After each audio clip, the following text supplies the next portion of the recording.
Right now on WUSA 9 News at 11, we have brand new details on the big story of the weekend that so many are still talking about. The sonic boom heard across the D.C. region and the deadly plane crash that followed. Good evening. I'm Leslie Foster. That plane crashed in southwestern Virginia. Federal investigators will be back on the scene to sift through the wreckage tomorrow. The wreckage is destroyed, meaning that it is no longer distinguishable as an aircraft. However, there's still several pieces that might be able to assist our fact-finding stage at this point.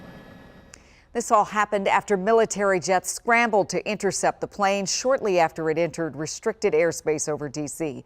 Those jets got the okay to fly at supersonic speeds, causing that boom heard all across our area.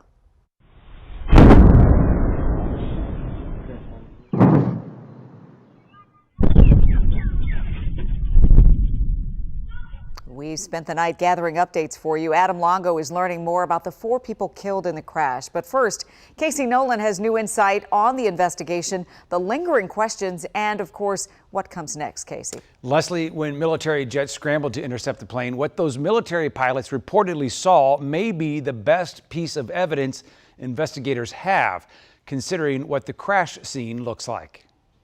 A crater of wreckage in a hard-to-reach ridge of rural Virginia mountains. This is a unique situation that will be a real challenge. Former NTSB investigator Dr. Alan Diehl spent more than 3 decades investigating plane crashes. He says with so little of this plane left, the best evidence of what happened may be what the intercepting F-16 pilots saw when they pulled alongside the Cessna Citation private jet. Its pilot reportedly slumped over at the controls. That tells me, as an aviation human factors investigator, it points towards hypoxia. According to flight data, the plane was traveling at 34,000 feet in the air.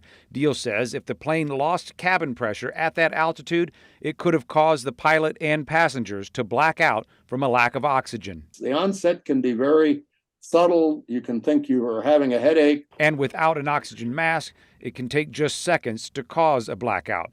Diehl says the NTSB will consider other possible reasons the pilot was unresponsive, but if the F-16 pilots did not see anyone else in the cockpit, he suspects that means they were already unconscious too. There were 2 adults. You'd think they would have noticed that this pilot was incapacitated and would have tried to either put an oxygen mask on him or at least move him off the controls. November 611 Victor Golf, if you hear New York Center, ident. The pilot was not responding to air traffic control when the plane made a U-turn near New York and headed back through restricted airspace over D.C. A flight instructor tells WUSA 9 it's possible the autopilot turned the plane back when the pilot failed to land in New York. Probably the only. And what Dr. Diehl was starting to say there is it appears, if this is the case, that all the passengers were unconscious and did not suffer at the time of impact. So that might be one merciful aspect of what happened. And these types of private planes are not required to have black boxes or cockpit voice recorders, but I'm told insurance companies still often require them. The NTSB says so far they have not found those boxes at the crash site, but they are still looking, Leslie. There's so much to go through and so much to think about as those last moments were coming through there. Wow.